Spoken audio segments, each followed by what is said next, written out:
Okay, beautiful day, 4,900 kilograms, 4.9 tons light ship. We're running twin 400 horsepower Rs. You can go up to the twin 500 horsepowers if you choose. So we've got a nice sensible engine selection on this one. 800 litres total fuel capacity. We're running 36% today. We have 4 people on board and a bunch of equipment, so it's a pretty realistic test. We've got light winds, sort of a little bit variable. We do have some swells coming from the left side of the boat, so on port side across our bow like this. Not too great or noticeable, and we do have from time to time some ship or ferry wash which we may encounter. I'm just going to run the boat at moderate speeds. We're going to test some turns on the way back, and on our second lap we will do a wide open throttle run. I'll talk to you about my fuel flow and revs. SOG, I have miles and knots, so I'll just talk to you as we go. Let's rock and roll. Beautiful day here in Greece. Okay, let's get moving. I've got it on the single lever today, just for a little bit of fun. I got my safety strap on. I do think it's wise on these low-sided boats to drive with a safety strap. I've got the trim tabs on auto, but I'm gonna do a little bit of manual trim with the engines as I see fit. I've got my speed just up to an easy cruise of 34 knots, consuming 53 litres per motor at 4,200 RPM. I'm actually just gonna slow that down and we'll just get to under or around about 4,000 RPM. Super slippery this hull. We're still sitting at 34 knots there. 4,000 RPM, 33 knots, 45 litres per side at 33 knots. The boat really feels like she wants to go faster though. So let's do that. 4,300 RPM, going through a couple little waves there. Directional stability is good. 4,400 RPM, easy 38 knots. That feels more like the moderate cruise speed. I'm consuming about 57 litres per side there. All good all around. It's a Tuesday here in Greece, so no one's really out on their boats, or if they are, they're out at the islands. Okay, I'm gonna hook it in moderate, and then I'll tighten up that turn. Going through a couple little waves here, dropping the motors a bit, increasing my power, 4,400 RPM. You can feel the rigidity of the hull. She's solid as this thing. You can feel there's no flex. Construction's good. Okay, I'm gonna make my line there. Excellent. Now I'm gonna try at 38 knots, a couple of S turns. Visibility is really good. It's actually one of the better boats for visibility. My height is 5'7". I can see over the dash. I can see the bow. I've got no safety issues whatsoever for doing maneuvers like this, and I'm doing them at 40 knots, which is good. Fantastic. Now it's going to straighten the boat up, going through a few waves. So more volume carried forward is what it feels like on this hull compared to, say, the GTX, because we do have accommodation downstairs, so you do feel the waves impacting with the hull a little bit earlier compared to the GTX in some of those turns. But on the straight runs, the V at the deep V is really coming into its own. I've got one boat there, clear. I'm going to hook into my turn before he gets in my way, and let's increase power.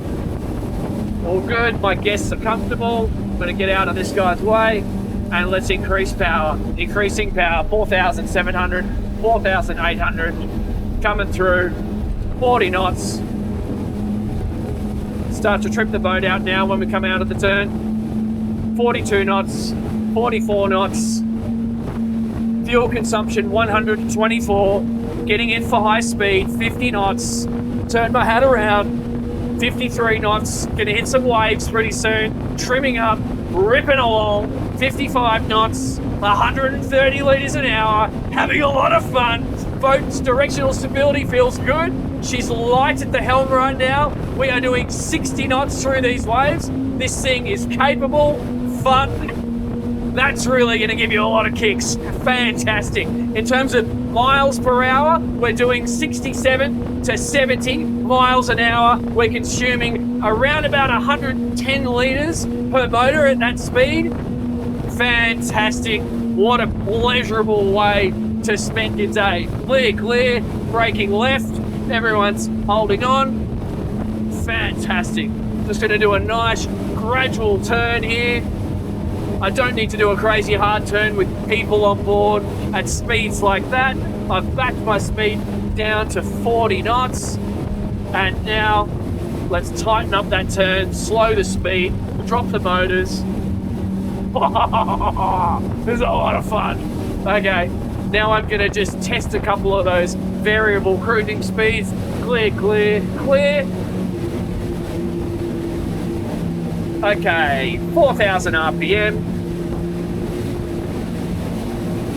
50 litres. Let's get to 4.5. That's 50 litres per side. 4,500. 4,500 gives us a cruising speed of 40 to 41 knots, consuming about 55 to 60 litres through the waves there. And 5,000, if I'm in a cruise mode, I always try to keep it under 5,000 because fuel flow generally really jumps up, because here we are sitting on 5,000. We've got 85 litres doing 46 knots, and let's just bump it up and over. And now we're at 5.2. Look at that fuel flow. Straight away, we're at 100 litres for now a 50 knot cruise speed. That's still pretty yeehaw. Love it. Awesome. Okay, so I think we have to leave this part of the bay, go and find somewhere a little bit more protected, then put it into dual lever mode, test dropping the anchor, and then I want to do some close quarters maneuvering to simulate you picking up and dropping off. Yes, you are absolutely going to do a lot of that on a boat like this. She's a fantastic tender. She's an awesome day boat, and it's a bit of a multi-mission size because it just does, to be fair, it does feel a lot more manageable compared to the Alpha 50, which makes a lot of sense. Cool, see you in the next bit. Okay, so I'm just doing a simulation, touch and go, just to see how the boat feels, so you can actually just look back and have a little understanding of how she behaves in reverse if we were going in for a Mediterranean style mooring. And I'm not actually going to touch the dock because this is not our dock, but what I will do is go to the next dock up ahead on the port side. So I'll now exit, and it's a long boat, so you do feel the length when you get into close quarters. And what I'm going to do now is just spin the boat. I'm just going to get some revs happening. Obviously I've got the bow thruster, but you don't necessarily need to use it when you have all of this juice available to you with the motors. It's only a 5-ton light ship boat, not even that, 4.9 I think. So there you go, a little bit of movement there, and now I'll just take the boat up to our final destination. The bow thruster is moderately powerful. I wouldn't say it's an overly powerful thruster. We just have this other boat coming in the water here. If I just quickly park it, do you reckon we got space? Oh yeah, I think. Yep, cool. And we'll tuck in on the port side here. So all I'm doing now is in gear and out of gear with the motors. I've got my bow thruster on. I've got fenders out on port. I can actually just look at my direction of travel. The boat tracks nicely because we do have a decent amount of V underneath the hull, which will give us some directional stability. I'm then going to start using some engine, and what I will do, slow my rate of travel down, and bow thruster. Okay.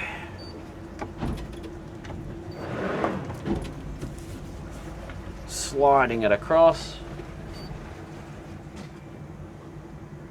Easy. Easy peasy Japanesey. I could just touch on that thruster there. I've already got a fender out in that back corner. It's not a problem. I'm touching on the two middle ones. Stay for any bounce back and we're fine. Plenty of time. Another reason why this is a size of boat that you can manage relatively simply. There you go. Easy peasy. Okay, I hope that test drive was useful, guys. Do always get in the comments, let me know what I've missed or how we can make these videos better for you, because that is what it's all about. I'm going to talk about the engine options available to you, as I've got in the habit of doing on all these Technohulls, because it is an important selection and decision process for you to consider as to how you're going to get the most fun out of this boat, because it is a fun boat. And that's the whole idea. You know, some boats are more focused on beauty and style, and they lack a little bit in the fun factor and performance. A Technohull appears to me to give you both, okay? And the Alpha, more so than the GTX, which I have also tested and is on the channel, is much more of a comfortable boat to lounge around on. So take that for what it is.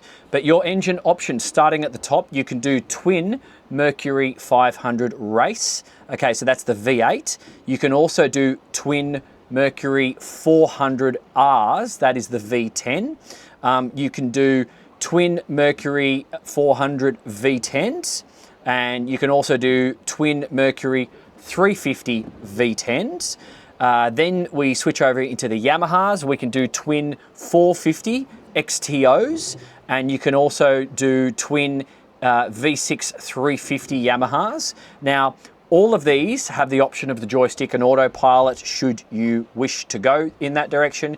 And you can also go for the inboard diesel. So that is a Yanmar through stern drive. It's a V6 350. And then you can also do the V8 370 Yanmar as well. That's a twin engine through stern drive. So obviously that's diesel versus the outboards, which are petrol.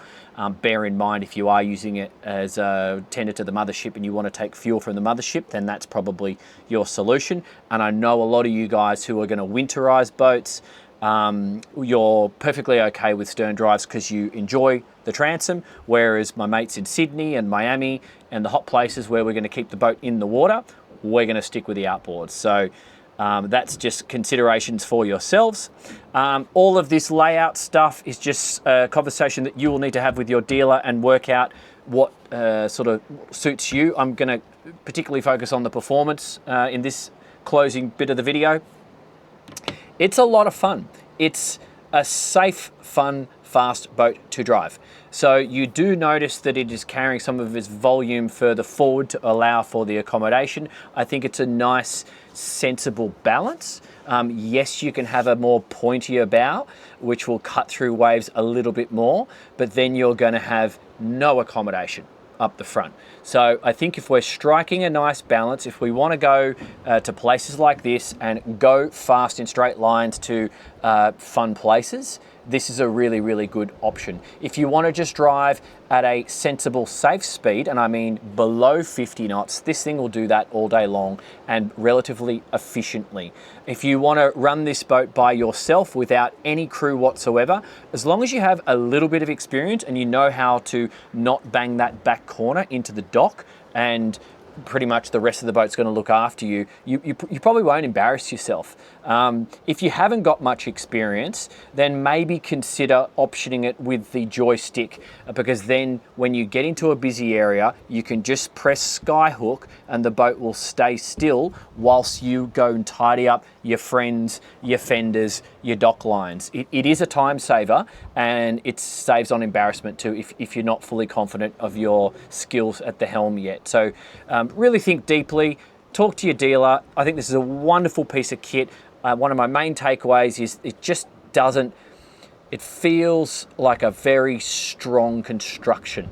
Some of the boats I drive at these higher speeds, and especially when I take them out into the ocean, obviously it was more flat conditions today, but I can immediately sense that the boat is flexing a little bit, and it's sort of, I lose a little bit of confidence in the rigidity of the structure that is underneath me.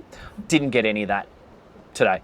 So This was nice, it was enjoyable, and it gave me lots of confidence. I hope that was useful. Check out the next boat coming up on the screen.